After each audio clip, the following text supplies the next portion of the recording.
Next speaker is Goncalo Matos, and he's an MSc student from Instituto Técnico Superior, Portugal. He's going to present a generic change detection almost entirely in the data plane.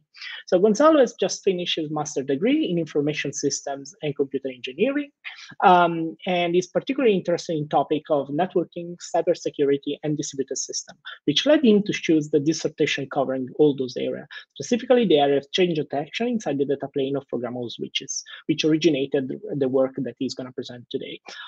So if you're wondering, this is a super cool work, and Gonzalo is looking for jobs, so he's on the job market. So feel free to ping him in case you are interested in him. So Gonzalo, you're already share your screen, so feel free to start your presentation. Thank you very much. Hello, thank you for the introduction. I am Goncalo Matos, and I will be presenting the paper Generic Change Detection Almost Entirely in the Data Plane, where we present K-meleon, a change detection solution that detects traffic changes almost entirely in the data plane of programmable switches using the P4 language. This work was developed during this year as part of my master's dissertation at the Instituto Superior Técnico, Lisbon, with the supervision of Professor Fernando Ramos and Professor Salvatore Signorello. Traffic changes are normal in any functioning network setup, and often they are not associated with any undesired behaviors. However, there is a subset of these changes, called anomalies, that might indicate something is not working properly in the network. These anomalies can indicate that an attack is happening, that there is an unexpected wave of traffic, like microbursts, for example, or even that a piece of hardware is faulty. So identifying these kinds of changes in time is very important for the correct network operation. Traditional approaches to change detection, such as NetFlow or SFlow, require sampling packets to keep track of per-flow information with limited CPU, memory, and bandwidth available. And depending on the sampling rate required, this can lead to very low fidelity in the results obtained. Another important aspect of traditional change detection techniques is that these are usually based off fixed function equipment, are difficult to manage, and even to configure. More recently, networks started changing. With the advent of software-defined networks, which enabled separation from the control and the data plane, we have now enabled the programmability of both the control and the data plane too. So together with programmable switching chips and the programming language P4, they enable the creation of new and optimized techniques inside the data plane of these programmable switches. There are already some partial solutions for the change detection problem using the programmable data plane. However, the data plane programming model is very constrained, and these solutions often miss out on important aspects of change detection. For example, HashPipe, Elasticsketch, and Sketchlearn perform many measurements inside the data plane. However, these are limited to heavy hitters only, which is only a specific part of anomaly detection. However, sometimes important changes occur with smaller flows, which fly under the radar with these techniques. For this reason, the K-ary sketch performs a more generic change detection, which takes all flows into consideration. However, it was not designed to run in the data plane and perform at the required speed. So with this work, we focus on enabling the generic detection of changes in the data plane with terabit per second performance using the K-ary sketch as a starting point.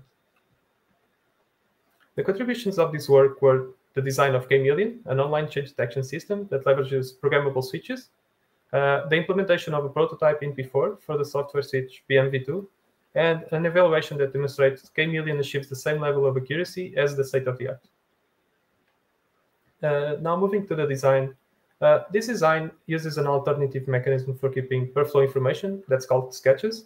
Sketches are compact summaries of network traffic that enable the design of memory-efficient network monitoring functions that keep track of information from all packets. A sketch is a matrix-like data structure with height h and width k, where each row k of the sketch is given a different hash function. Then each packet in the input stream is hashed to one position of each row of the sketch and increments the corresponding value. Next, I'm going to show a running example with 4 packets to understand how a sketch is updated and the values are estimated. So here we can see an example with a packet with flow key K1 that is hashed to each position of the sketch and increments the corresponding position by 1. We have the same for flow key K2, the same for K3, and again, K1 comes again and updates the sketch.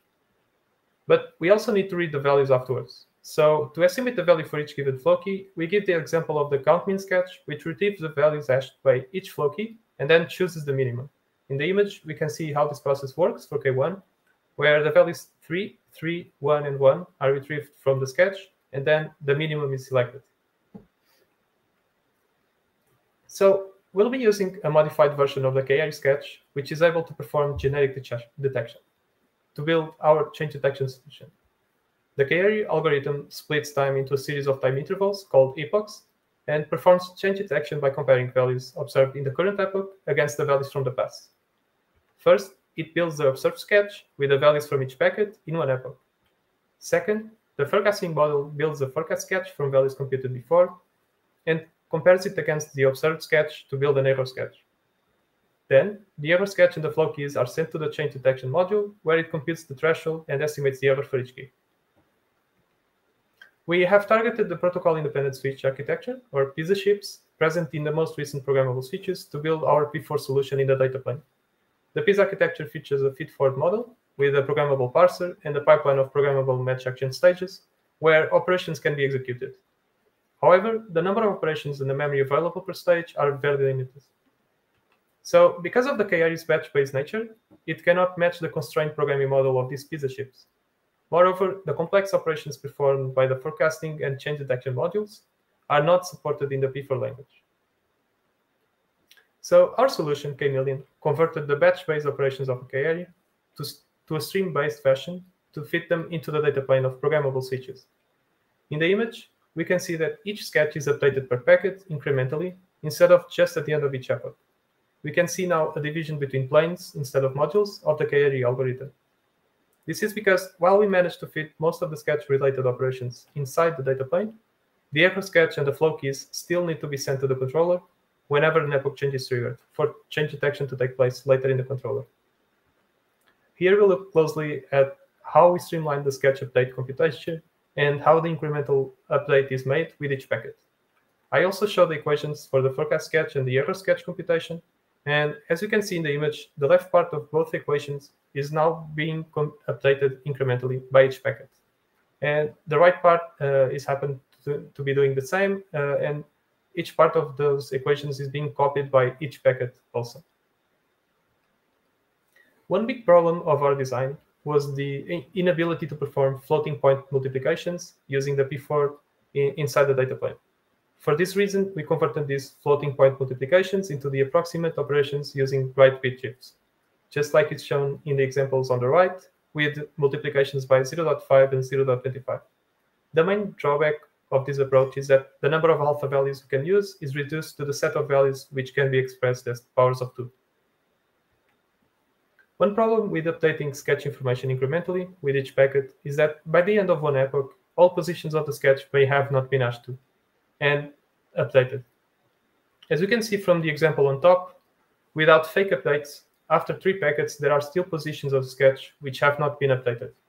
To avoid this issue, we have included this fake update mechanism, which updates the values of one column of the sketch per packet update, and uses an extra counter to keep track of which columns have been updated in the current epoch. Because we need to update the error sketch while it is being read from the controller, we have also duplicated the error sketch data structure to feature one sketch for updating and another to be read, solving the consistency issue with the offloading task. As we saw before, some complex operations are still being offloaded to the controller because they are not trivial to be performed in the data plane of P4 programmable switches. These operations are listed below and include exponentiation, medians, floating point multiplications, and more. For this reason, the control plane is still responsible for computing the error associated with each key and the corresponding threshold for detecting changes. Now, moving to the evaluation, we wanted to answer 3 main questions. The first is, how does K-ary perform compared to per-flow analysis? The second is, how does K-meleon perform compared to the K-ary? And the third one is, what is the resource usage of K-meleon compared to the K-ary and also against the per-flow analysis? The evaluation of K-meleon uses several packet traces from 2 main datasets, one of them containing several kinds of network attacks, and another one containing microburst events. We have implemented the K-ary algorithm in Python, and since emulating the experiments using the BMV2 is very time-consuming, sometimes each test takes more than 1 hour, we are reporting some of the results on simulations that take less than 1 minute using a Python version of K-meleon instead. So to answer the first question, we compared the K-ary implementation against per flow evaluation without memory restrictions by computing the relative difference, as done in the original paper of the K-ary, between the threshold values obtained per epoch with each technique. The plot on the right shows the empirical cumulative distribution function for the relative difference obtained for different values of the sketch width, K, and the results obtained show that the relative difference is always very low, as its median is lower than 3% for any value of the K tested. Next, we wanted to understand the impact of the approximations introduced in the forecasting module. So we measured the results obtained for different alpha values, using also the relative difference as before, but between the K-meleon and the K-ary. The results are shown in the plot on the right, and we can see that the relative difference obtained is always very low, and it is lower than 0.3% for any alpha value tested. The memory consumption for K-meleon and the K-ary is very similar, because while the K-ary sketch required 3 sketches, the observed sketch, the forecast sketch, and the error sketch, the K-meleon also requires 3 sketches, the forecast sketch and 2 error sketches for consistency while reading the sketch from the controller. We report the memory consumption of K-ary and the K-meleon against the baseline using per flow measurements in the table below. The results are shown in bytes, using realistic sketch values for an average of 100 flows per epoch, while providing accurate results. We can see some difference in the memory consumption in the table below, because the K-meleon also requires storing 1 extra sketch with 1 bit per bucket for keeping track of which positions of the sketch have been copied already. We can also see that the memory consumption for the sketch techniques using only 1 hash function is better than the baseline, achieving around 76% memory savings. However, using only 1 hash function may not be enough in cases with lots of collisions, so we show the results with 3 hash functions as well, and as you can see, even in this case, we still have memory savings of around 28% over the baseline. To conclude, with this work, we have designed K-meleon that leverages programmable switches to perform change detection. We have also implemented a prototype in P4 for the software switch BMP2 and successfully compiled it on the Tofino switch, thus ensuring our solution runs at terabit per second. We also performed an evaluation that demonstrated the high accuracy of K-meleon.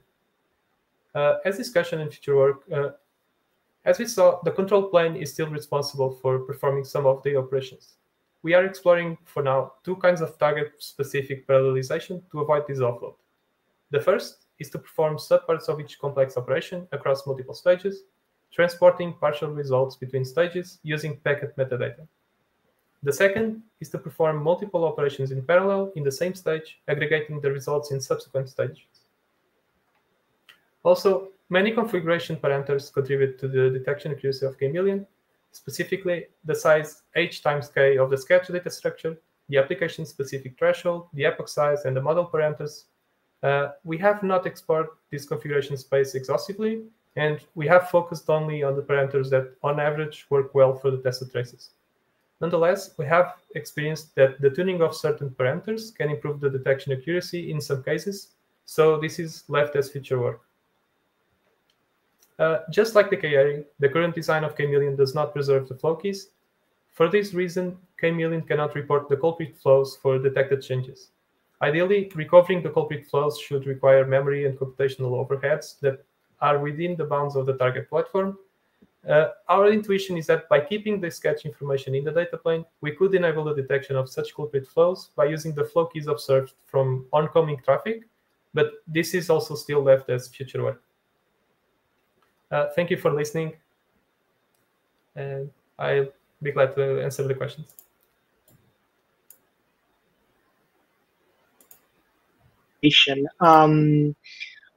I realize also that we are a little bit late with. I mean, we are not in sync with the streaming, so that's why sometimes the question arrive a little bit later on the chat. Anyway, let me while waiting and see if there are like a question from the audience. Let me start with some. Oh, there is a question here from Salvatore. Does different epoch duration affect the anomaly detection somehow? Yeah, and that's actually some part we are looking into, because in cases like network attacks, we might be able to use a bigger epoch size, but for smaller, like microbursts, for example, the epoch size can go a bit lower, and so we really need to be able to achieve the generic detection. We need to sort of get a compromise and be able to see what is the appropriate size of the epoch. So yes, it does affect the detection time, or the detection of anomalies. So that is something we will look into. Yeah. Cool. Thank you very much. I have a question. At the beginning of your presentation, you said something like there are like a lot of previous work that they care about change detection, but they looked at the change detection in the context of a heavy flows. What we wish is to have also to try to understand if we can find a change detection also for smaller flow, right? So I wonder, like, can you give me an insight on what type of application can we get if we have also, because for me, it's super easy to think about a number of applications that there might be benefit if you get change detection of a heavy flows. But I wonder, like, how much can it be important? And, can you give me like some insight on that? I mean, one of the examples could be actually the microbursts I've just told, because those are actually very small when you compare them against the high scale of the packets, of the traces or the network flows. So these bursts might be really small, and they might have an impact. Okay, they happen very quickly, and imagine if you have the epoch might not be, or might have a size too big for that, and you will not catch it if you are only looking at the bigger flows. I'm not sure. I may. No, that's completely reasonable. Thank you. I have also one before moving to the final part of the session where we have all the authors. So a comment here is, I don't know if you had the opportunity to read that was presented this year in Hotnets, which is called Stats 101. I'm not an author of the paper, so I'm not trying to do publicity of that paper, but I think that will be super interesting and useful for you, because in that specific paper, they are trying to compute some statistics, or just trying to understand how can you compute the statistics of data on P4 target. So I guess this might be interesting in the context when you said, like, we are trying to understand how to move, for example, some of the operation from the control plane to the data plane. So maybe you can also look at that specific paper and see if you find something interesting there. Okay. Yeah, I had heard of that paper, but I haven't had time to look into it. But that's for sure one very important thing I should look into. Yeah. Thank you. There are like so many works that we should supposed to read that I know.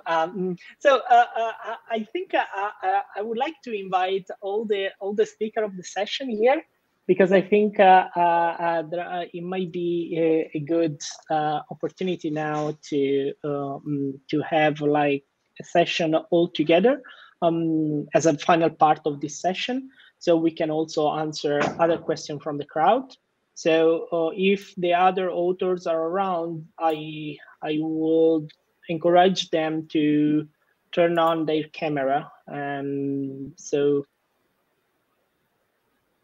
I think we miss Bala at the moment. Yes. Oh yeah. Cool. While waiting for potential question that we have, I have like okay, few questions that, let me continue with Goncalo now, just since he just finished his presentation, and I have another question that came into my mind. So how do you, maybe you have touched a little bit upon that, but how did you perform a reset of a sketch? Because if you do like, an epoch-based measurement, as you said, then of course, at some point you need to reset your data structure. And then I wonder, like, how do you envision you can do that? From a control plane, you want to do it from the data plane? Do you have an insight on that? I mean, do you mean like if we want to reset the whole application, or do you mean like when changing epochs, we need to reset the sketches? Yeah. So, when changing. So when changing the epoch, the forecast sketch is being copied incrementally to the echo sketch. So all of the information we require from the forecast sketch is no longer needed at the end of each epoch. So we keep that. I also mentioned another sketch that we keep that is 1 bit per bucket of the sketch that keeps track if that position has been copied or not. So by using that, we can know if the position has already been copied, and if it has already been copied, then we know it is no longer necessary because it has already been read. So by using that, when we are changing epoch, we know that all of the values from the forecast sketch have already been read, so we can just overwrite them in the following epoch. So for the forecast sketch, we really know that each position can be overwritten and is no longer necessary. So it does not need to be reset.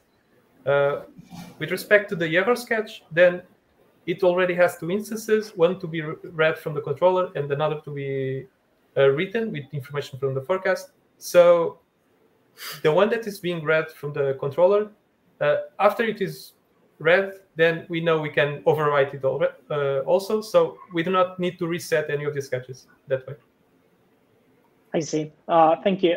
There is also a question here from the audience, from Fabio Verdi for Goncalo. It was mentioned that you duplicated the sketch. How much space such duplication may occupy? Do you have an insight on that? I mean, it depends on the size of the sketch, obviously, but it's really double the space. Yeah, it's a complete duplication. H times K of the sketch. It's double the size. Okay. Cool.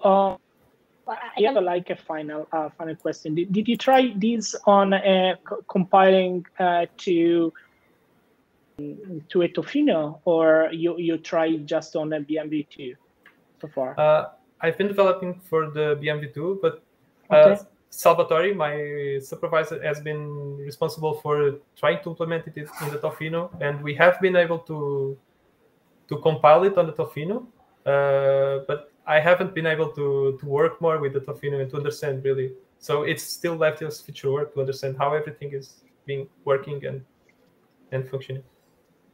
Okay. There is here a